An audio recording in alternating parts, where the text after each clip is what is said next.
Hello, hello. Welcome to another episode of Brewed in Monmouth with Kate and Doreen. Hello, welcome back. Today we're going to talk about how Doreen and I met.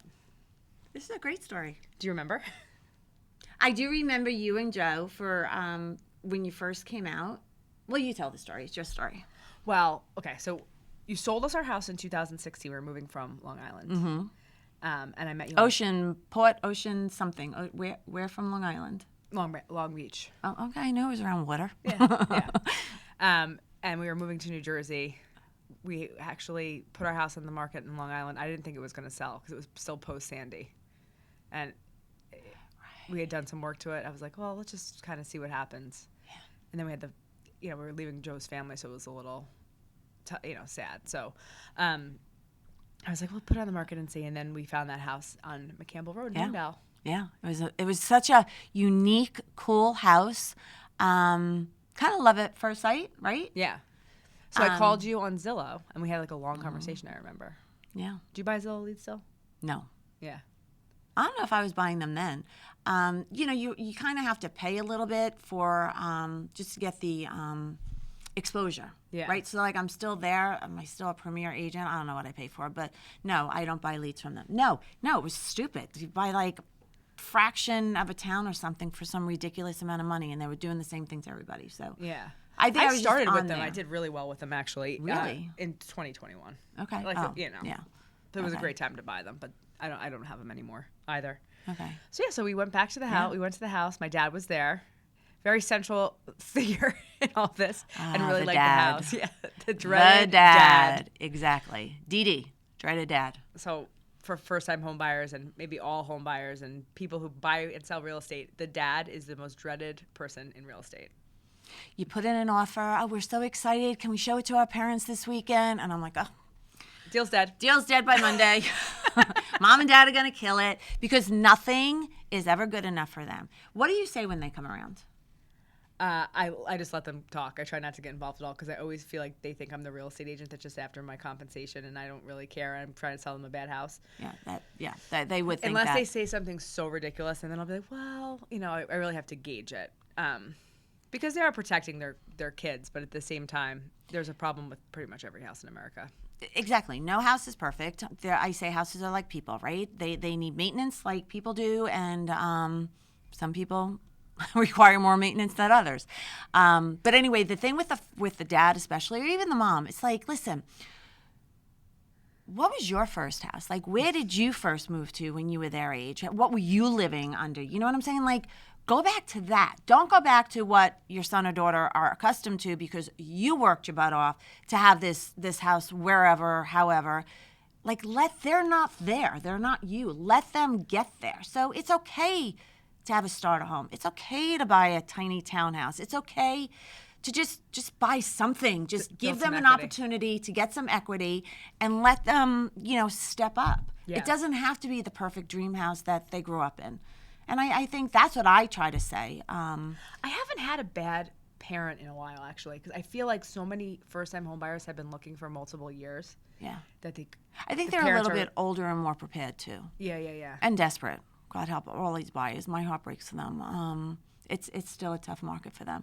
But yeah, when they bring mom and dad around, do you ever open up a door and have like 14 people show up? Yeah. And you're like, oh my God, who's the buyer? Which one's Joe? Raise your hand. Who am I meeting here today? You don't do open houses anymore, really, right? No, but I do them occasionally, and when I do, I can't believe how many people come to an open house. Because it's like, I think with a showing, sometimes people are like, well, there's going to be like a policeman there, i.e. the realtor, who's not going to want a million people there. But open house, I feel like it's multi-generational every time. I had 4 generations one time walk through a house in Fairhaven. The grandma, the parents, the couple, and their kids. Okay. It's not a competition here, but I can beat that. I sold a house, and it was a big house, and then I found out they put 10 more bedrooms, this huge extension on it. They would show up, every time they would show up, 3 huge expeditions. They would pop open the trunk. They had more food in there than like the local supermarket, drinks, everything, right? In came Kate, I swear, maybe like 40 people. The cousins, the aunts, the this, that, and it was the whole family, and they were all moving in together. Thank God it was a big house to begin with, but I was just like, really? I kept forgetting, like, who was the buyer. Yeah. I mean, eventually I figured it out, but I didn't know. I was like, who's the king here? Like, who's the main guy? Was there a main guy, or were they pulling their money? They're probably pulling their money, but there was one person who kind of was running the show. Yeah, I forgot his name, but I found out who he was. Oh, actually, they weren't even my clients. I was representing the seller, so that made it even harder. Yeah. Because as a seller's agent, you don't want to ask like too much personal information on the buy side because, God forbid, someone feels like you're stepping over the line or something silly. But you're just trying to get to know who they are. And when you're walking through a house with 40 people, trying to keep them all together, like the tour guide with the umbrella, everybody stay here, follow me, not going off. I wouldn't even know if they all came back. There were so many of them. Did everybody have a say? Nope. No. Okay. Yeah, because that, like negotiating an inspection report or something like that. No, they were wonderful people. They were super, super nice people. Relatively easy, but Kate, it was just more people than I ever thought. And I swear, I don't know how many bedrooms are in that house now. God bless them. I think it's great. Have you gotten the mother or father who said, I used to have my real estate license in like 1991? Yep. Yeah, that's another one too. And you're like, well, a lot has changed since then. Yeah, a lot has changed since Monday. Oh my gosh. It's constantly changing. It's so much going on. But yeah, the dad thing is, or the mom thing, either or. So do you remember when you sold my house 3 years later? Now refresh my memory. Okay. So my dad's always thought Homedale was like a gorgeous, gorgeous town, which I do too. I just a different lifestyle. I can't take care of a big property. I only had one child at the time. That was a big property, big pool, there was a lot going on there. Yeah, that pool was like a pool in a hotel. It was huge. It was. We were throwing chemicals in there. It was like my whole bank account. Anyway, so we priced the house. You wanted to price it lower, and I wasn't in real estate at the time. I was working in private wealth management. It was a very unique house on a corner of two busy roads. Exactly. And I go a little bit higher. I said, "You're the expert." Was I a horrible client? No, I loved you. I loved you from the very beginning. No, you were so great. I honestly remember I could right now visualize you and Joe getting out of the car in front of that house, and I just thought you were like the nicest, sweetest couple. Oh, that's nice. I really did. I even bought Audrey a little present, right? You did. Remember? Yeah. You did. She was so cute. She was a chubby little thing, but so cute. Was she chubby? Yeah, she was chubby. I was like, I don't know. She's this age. I don't know what size to buy her. She goes in through the iteration. Well, she went through the iteration. Anyway, so first day, we had like 8 showings. And this was not when the market was crazy. This is 2018. Mm-hmm. And we got a full price cash offer. And what did I say? Do you remember now? No, you tell the story. We priced it too low. Yeah. Every seller always says that. We priced it too low. Yeah. But it wasn't when people were going above asking like they do now, like where it's commonplace. No, so back then it was negotiable. So, I mean, it was usually negotiated under what you listed at, right? So we used to list up here and your price came in kind of around here. So I priced it so right that you got that number right there. Yeah. And then I said, call them back and tell them we're not going to sell. They were so mad. Yeah. Because you're like, why? We gave them exactly what they were asking for. Totally. Yeah. Totally. Yeah. I think about that all the time.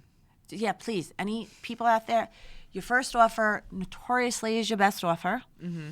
And they're the people who want the house. They're the ones that you want to sell to. So then what happened? This was like a million houses ago. I kind of forget. It took like another month to sell it. And we had a home sale contingency on the one in Fairhaven. And so then you had to take it. It was your birthday, and you did an open house, and you got the buyer. Yeah. That's how hard I work for you. Even on my birthday. Even on your birthday. Yeah. And we did, right? And we had and that was easy. It was an easy sale. Yeah. Totally easy. Really nice people moved in. And then you wound up in the house that you wanted. Mm-hmm. We did a ton of work to that house. Well, yeah, there were some quirks that you had to like make work for you and your family. Well, we like got square footage in Fairhaven, which is impossible to get. Yeah, no, it was. And we have no property, which is ideal for us too. But it was on the exact block, right? You wanted to be like right there, that section. Yeah. Well, actually, we had no plans to move. We renovated that house, and then we went to Val's Tavern, actually, which we were talking about earlier. And I was like, I just don't like where we lived because there was no neighborhood. And a lot of your friends wound up down in the Fairhaven area, so you were driving that 20 minutes to be with them all the time. Mm-hmm. It's different. It is different. But listen, you live and you learn. It was still a great step. It got you here. Your father eventually liked the house, right? Oh, I think he still likes the Homedale house better. But that's just, he doesn't live there. So Oh, doesn't matter. he's always like, I need property. He grew up in Boston, so he had no property, no Wow. privacy. So he wants the land. Ah, I don't want to give take or care take. of the land. And then You're he too likes busy. like his weekends. All he does is he puts around the yard. He just sits around like, I mean, their gardens are beautiful. My stepmom's pretty good with the gardens too.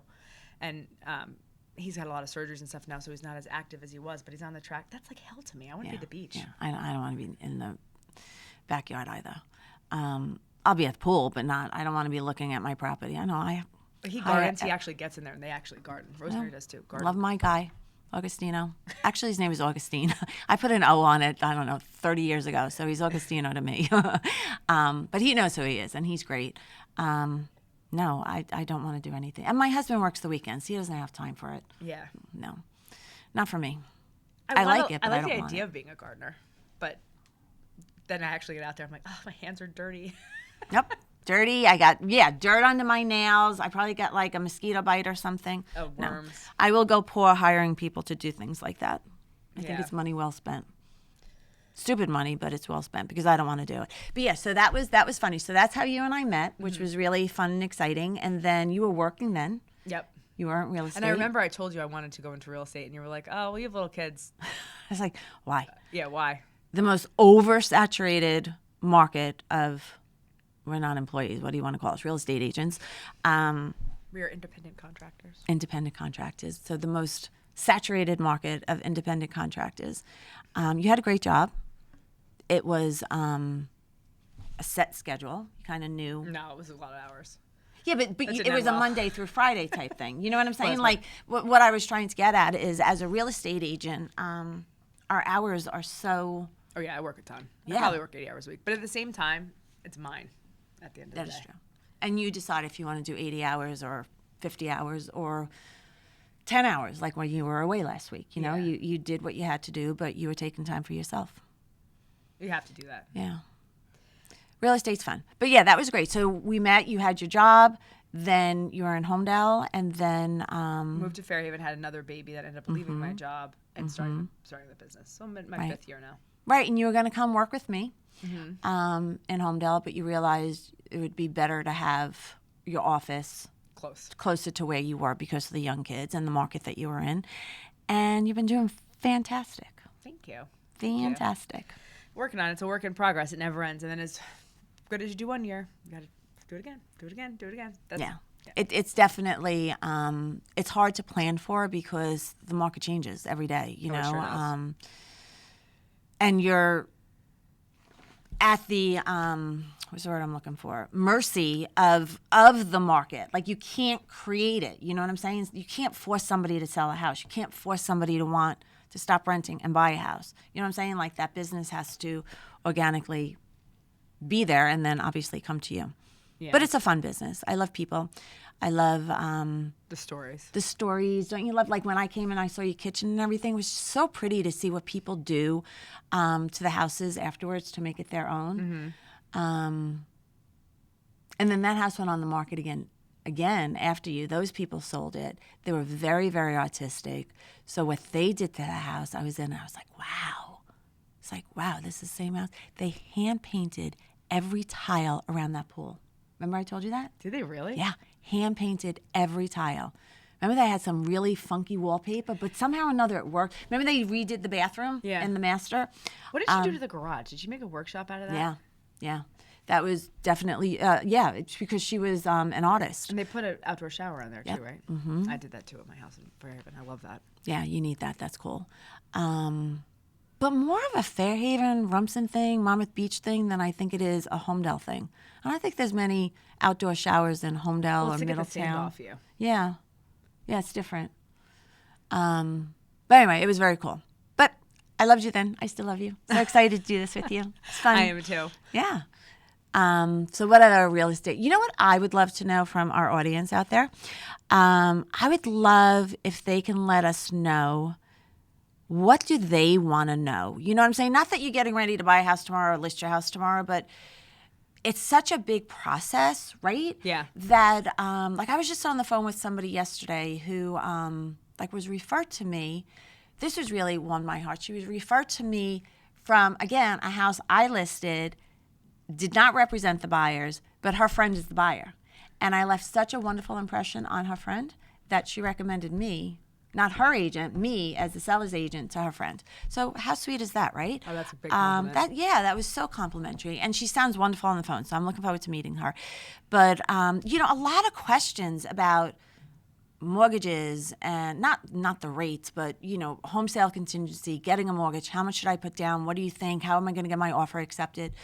And then it's a lot of conversation about, well, what town do you want to move to? I don't know. It's not just Monmouth County. Every town is so different. Oh, absolutely. Right? So, there's only so much we can say about the schools. So it's more like, come down, look at the schools, look at the parks, look at the supermarkets, look at who's doing your dry clean. You know what I'm saying? Like, all that is really important. So do buyers want to know more, like, local information that we can share? Do they want to know... I hope they know that it's best to sell their house before they try to buy a house, right? Yeah. Who's accepting an offer with a home sale contingency today? Do you have your buyers knock on people's doors, the neighbors? I don't have them, but I've had a couple buyers with me. They want to meet the neighbors before they move in. They want to knock on the door. Is that allowed? Oh, well, they're not soliciting. That's so weird. No, I haven't heard that. Yeah. I know that neighbors would come to the new buyers and, do that whole apple pie thing. Some welcome to the neighborhood type of a gift, which I think is really, really sweet. Oh, it does make you feel welcome, I think, for sure. I try to do that, even if the people didn't buy the house with me. It's that, and then my other thing is, like, on the seller side, we're having so many people that I'm meeting with now, trying to get them to have their house ready to go on the market and be able to convey it with the least amount of headaches as possible. So whether it's, well, we really should do a new roof, do the new roof, right? Maybe take the custom painted, I don't know, dollhouse or dolphins or whatever it might be off the walls, like the animal kingdom that you have on the walls, right? Not really going to photograph great. Just spend the money rather, and just paint over that, right? Paint is money in a can. It really is. I know. And you know what? I'm sure I lost a couple of listings because I tell them to do that. They don't do that. They go with somebody else because they think they saved the money and the house is going to sell anyway, a little too confident. Then it doesn't. And then, comes off the market for a week and then they paint. And I was like, oh, look, you picked the color I told you to pick. And if you have little kids, eggshell finish. Even though it's a little shiny, I have had my painter in a million times. Finally, he's like, we're not doing matte paint anymore. We're doing eggshell. Because they have their hands. Yeah. And that's a good point. But honestly, if I ever needed to sell it, I could never sell it with all that stuff on the walls like that. You really kind of do need to paint. 100%. Neutralize. And getting back to what you wanted to hear, what the audience wants to hear. You know what buyers need to know more about? And I think a lot of realtors can't explain it either. Title issues that could come up. All that. Try explaining that to people. They don't really understand it. We should have a title person come. Oh, that would be great. Title is so key. Some people have no idea that there's liens from stores on them. A mortgage that was never released. That's one I've had twice. Actually, that's a hard one. Yep. And you're like, that one takes a long time to clear too. So your closing's going to get pushed back. Surveys. Important too. Yeah. I actually just had a nightmare of a situation where a house in Staten Island subdivided, and there were two completely different approved subdivisions or whatever you want to call it, paperwork. So one company had it where the property was split side by side. Another company had it where the property was split front to back. House was sitting square in the middle. Nightmare of a nightmare. And this was a home sale contingency, and it was just so bad because the survey's not done until the very, very end. I know. Even title is done. I like when the lawyers order title immediately. Some kind of wait a little bit because they don't want their clients to pay for it. The cancellation fee. Yeah, if the inspection issues or something come to play. But yeah, title is super important, and the survey is really important. Yeah. You never know. Just never know. I mean, those people had no idea that they were sitting on a huge problem. It's going to take them months and months. I was going to ask you, was it rectified yet? No, it's going to take months and months. Oh, yeah, no, somebody else bought the house. They didn't. They couldn't buy the house. But so I'm not in with them anymore, but it was a nightmare. It was awful. Really awful. So there's a lot that goes into it, and the basics too. Like when your mailbox is like, Oh, I know. it's like, tilted, and the door is not staying. It's just such If your gutters are overflowing, people are going to think that you do nothing to that house. You've got to clean your gutters. That is or if you have a mini tree or flower growing out of your gutters, clean those suckers too. Maintenance in the front of the house. If you can't see your house, I tell everybody, walk to the sidewalk, look at your house.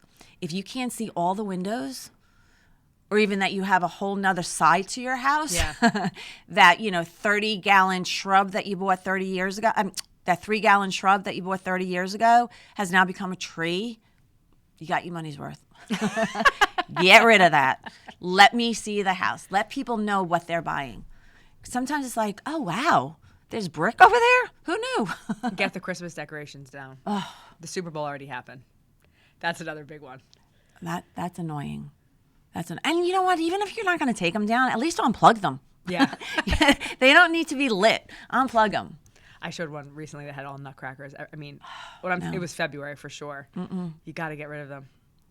No, it's tough. And some people love their trees, so they decorate them for Valentine's Day or Easter or I don't know, whatever holidays come after that. And it's kind of like an interesting little hobby. Yeah. A little interesting. I'm like, but if you take it down, it'll make your living room seem so much bigger. Yeah. You are a sort lot of more a walk voyeur around in this space. shop. You see a lot of hoarders too, but that's a story for another day. And that I have a great person for, and we'll bring her on the podcast too. She can make a house seem like it grew overnight just by getting rid of so much stuff that nobody needs. Oh, that's amazing. Yeah. She's Well, really thank you great. so much for listening to this one. Please drop what you'd like to hear in the comments, and we look forward to our next episode of Brewed in Monmouth with Kate and Doreen.